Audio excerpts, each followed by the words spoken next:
মিশকাত শরীফের ভিতরে হাদিস আছে। এই হাদিসকে কেউ এখনো বলে নাই যেটা ফালতু হাদিস।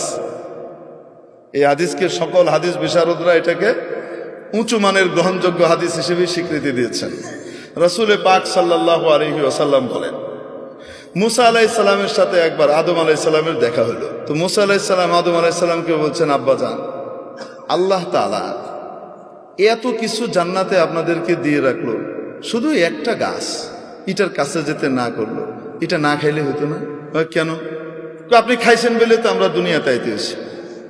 আপনি দুনিয়াতে আসছেন, আমরা দুনিয়াতে আসছি। আইসাই যে ফেরাউনের কবলে পড়ছে, জ্বালায় মারতেছে। যুগে যুগে ফেরাউন, পুরুষ ফেরাউন, মহিলা ফেরাউন জ্বালায় শেষ করে দেয়। এক এক সময় এক এক ফেরাউন আসে। এই যে আমরা এখন কি করতেছি, জ্বলতেছি। আপনি কেন খাইলেন? এটা না খাইলে হইতো না। আপনার কারণে আমরা এই পেরেশানিতে পড়ছি। বুঝেন কি বলে? সমস্ত পেরেশানিতে পড়লাম কার কারণে? আপনার কারণে। আপনি এটা কেন খাইলেন? হযরত আদম আলাইহিস সালাম বলতেছেন, আমি খাইছি, তোমার কে বলছে এই কথা? মুসা আলাইহিস সালাম হলেন, আমি বলে আপনাদের বাবার ছেলেদের মধ্যে সাধারণত 2 নম্বর ছেলে যেটা হয় মাজ্জা, এটা চেতা টাইপের হয় সাধারণত।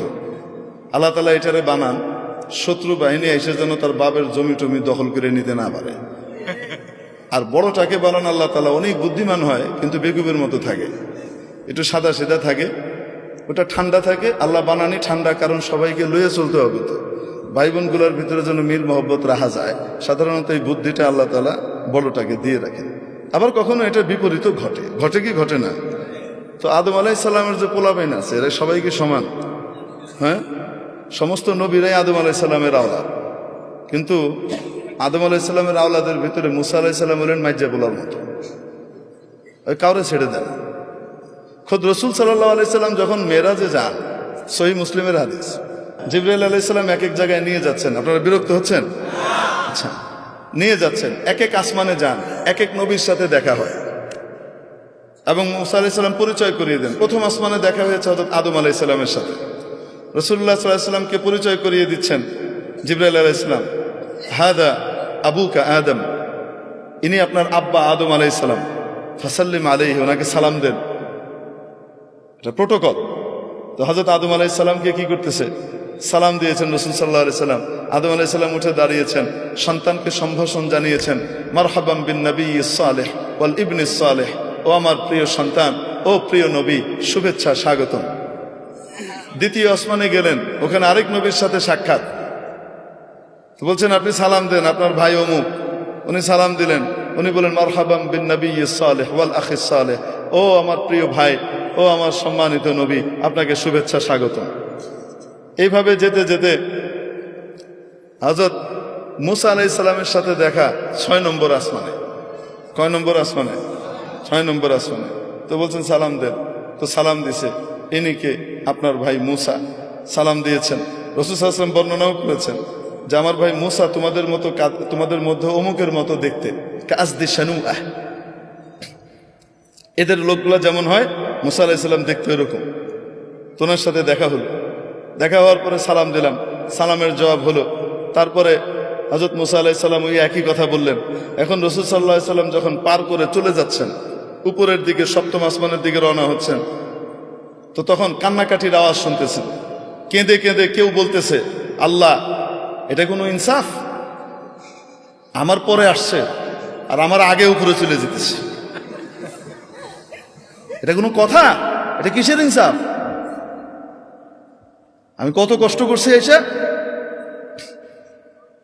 তো হযরত মুসা আলাইহিস সালাম, রাসূল সাল্লাল্লাহু আলাইহি সাল্লাম জিবরাইল আলাইহিস সালামকে বলতেছেন, কারণ অভিযোগ করতেছে কার উপরে? বাপরে বাপ, ভয়ঙ্কর কথা। আল্লাহরে থ্রেট দিচ্ছে, এটা কিসের ইনসাফ করলেন? উনি বলতেছেন, এটা কি এরকম করে কথা কি কয়? রাসূল সাল্লাল্লাহু আলাইহি সাল্লাম ঘাবড়ে গেছেন, এইরকম করে কথা আল্লাহকে কি কয়? তো উনি বলতেছেন, হাদা আখুকা মুসা, সাউতু মুসা, আপনার ভাই মুসার আওয়াজ। কি বলেন? কেউ তার রবের সাথে এভাবে কথা বলতে পারে? উনি বলেন, রব্বুহু ইয়ারিফু, তার রব তার ব্যাপারে খুব ভালো জানে। এরকমই তার রব তার এই সমস্ত কথা কিছু কি করে না, মনে টনে করে না। বুঝেন নাই? তো মুসা আলাইহিস সালাম কি সাধারণ নবী? সাতা নবী। ট্রিটমেন্ট শুরু হইতো ঘুষি দিয়ে। কথা পরে আগে ফিডা করলে কেন এরকম বুঝেন নাই? ঘুষি একটা মারছে গেছে মিলে, ওনার ঘুষিতে যে এত পাওয়ার উনি নিজেও তো জানেন না। সুবহানাল্লাহ, আল্লাহু আকবার। তো মুসা আলাইহিস সালাম সাধারণ নবী না চেতা নবী? আল্লাহ তাআলার বড় প্রিয় নবী। আদম আলাইহিস সালামও ছেড়ে দিচ্ছে না, ধরছে বাপরে। বুঝতে পারছেন? বাবারে ধরে বলতেছে, আপনি এই জিনিসটা না খাইলে কি হইতো না? আপনি সারা জান্নাত ভর্তি জিনিস সারা জীবন খেয়ে শেষ করতে পারতেন না, ওই একটা খাইয়া আপনি অনার সৃষ্টি করে আইলেন, দুনিয়াতে আসলে আমাদেরকে জ্বালা যন্ত্রণা ভোগ করতে হচ্ছে, আপনার কারণে আমাদেরকে সব দুনিয়াতে এসে পরীক্ষা দিতে হচ্ছে আর কষ্ট করতে হচ্ছে। হযরত আদম আলাইহিস সালাম তো তার রব যেহেতু ওনার বান্দা এই ভাষা সম্পর্কে বুঝে, তো বাপও তো বুঝে, তো বাপও রাগ করতেছে না, চপ বেয়াদব কোথাকার, তুই আমার লগে এভাবে কথা কস, এটা কইতেছে না। বাপ ঠান্ডা, বাপ বলতেছে, আমি এরকম করে খাইছি তাই আমাকে দুনিয়া আসতে হয়েছে, তোমরা এসো। কে বলছো তোমাকে এটা? তুমি ছিলা তো? আমি থাকি আর না থাকি তাওরাতের ভিতরে আছে, আমার কাছে যে আল্লাহ তাওরাত কিতাব নাজিল করছেন সেই কিতাবে আছে, আপনি কাম ঘটাইছেন। তারপরে আমরা আসছি। তাহলে আদম আলাইহিস সালাম রাগেন না। আদম আলাইহিস সালাম জিজ্ঞেস করেন, আচ্ছা তাওরাতের ভিতরে আছে? হ্যাঁ। তুমি তোমার তাওরাত সম্পর্কে জানো? তাওরাত কবে লেখা হয়েছে? হ্যাঁ, জানবো না কেন? কবে লেখা হয়েছে? আপনার জন্মের 50,000 বছর আগে লেখা হয়েছে। আরেক হয়তো 40,000 বছরের কথা আছে, 50,000 বছর আগে লেখা হয়েছে। ও, আমার জন্মের 50,000 বছর আগে তোমার তাওরাত লেখা হয়েছে? হ্যাঁ, তাওরাতের ইতিহাস আমার উপরে তাওরাত নাযিল হয়েছে, আমি জানবো না? আচ্ছা, তো বেটা একটু বলো দেখি, আমার জন্মের 50,000 বছর আগে তোমার কিতাবে যেটা লিখে দেওয়া হয়েছে সেটা আমি করছি, আমার দোষটা করি? দেখে আমি করছি না, উনি চাইছেন তাই করছি। আরে পরের কথাটা হাদিসে নাই, আমি বলতেছি, আরে যদি আমি ওইটা না খাইতাম তুমি আমার উপরে প্রশ্ন উত্থাপন করারই সুযোগ পাইতা না, আমরা মিয়া বিবি জান্নাতে থাকতাম, পোলাপাইন তো আর হইতো না। পোলাপাইন হওয়ার জন্য কিছু নাপাক জিনিস বের হয় কি হয় না? ওটা তো জান্নাতে বের করার কোনো সুযোগ নাই। তো তোমার দুনিয়াতে আসার জন্য তো, এই কথা কবার জন্য তো আমার নিচে আসা দরকার ছিল। তোমার তো শুকরিয়া আদায় করা উচিত যে আমি ওইটা খাইছি তাই তুমি জান্নাতের মুখ দেহ নবী হইছ। এটা উনি আমি ভাবার তো বললাম, কিন্তু আদম আলাইহিস সালাম বলছেন যেটা আমার জন্মের এত হাজার বছর আগে তোমার কিতাবে লিখে দেওয়া হয়েছে সেটার জন্য কি আমি দায়ী? আদম মুসা আলাইহিস সালাম চুপ মেরে গেছেন।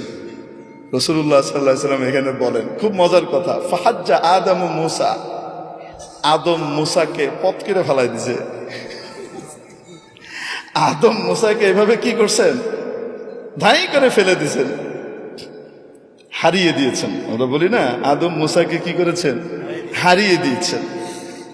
রাসূল সাল্লাল্লাহু আলাইহি ওয়াসাল্লাম এটা যখন বলেন, বলতে গিয়ে হেসে দিয়েছেন, কারণ বাপের গর্ব তো নিজের গর্ব, আরে কয় না কেন? তো আমরা আদমের সন্তান, এজন্য কি আমরা লজ্জিত না? গজি হযরত আদম আলাইহিস সালামের সাথে এই মূসার কথোপকথন, আলাইহিস সালামের কথোপকথন কোথায় হয়েছে? এই হলো প্রশ্ন। বুঝাতে পারি নাই? মুহাদ্দিসিনে কেরাম এখানে ঘাটাঘাটি করছেন যে এই দুইজনের সাক্ষাৎটা কোথায় ঘটেছিল। অনেকগুলো মত আছে। এক হলো রূহ জগতে ঘটেছিল, আরেক হলো এখান থেকে যাওয়ার পরে এল্লিনে ঘটেছে, দুইজনের ওখানে দেখা হয়েছে, তখন হয়েছে। সবচেয়ে গ্রহণযোগ্য মত হলো আদম আলাইহিস সালামের জায়গায় আর মুসা আলাইহিস সালাম দুনিয়াতে মুসা আলাইহিস সালামের জায়গায়, এখানে থেকে বাপের সাথে একবার কন্ট্যাক্ট হয়েছে। বাবার সাথে কি হয়েছে? কথাবার্তা হয়েছে। কিভাবে হয়েছে? কে করছেন? এটাকে বলে হেদায়েতে লুৎফিয়া, টেস্টি হেদায়েত। এই হেদায়েতের ভিতরে স্পেশাল স্বাদ আল্লাহ দান করেন।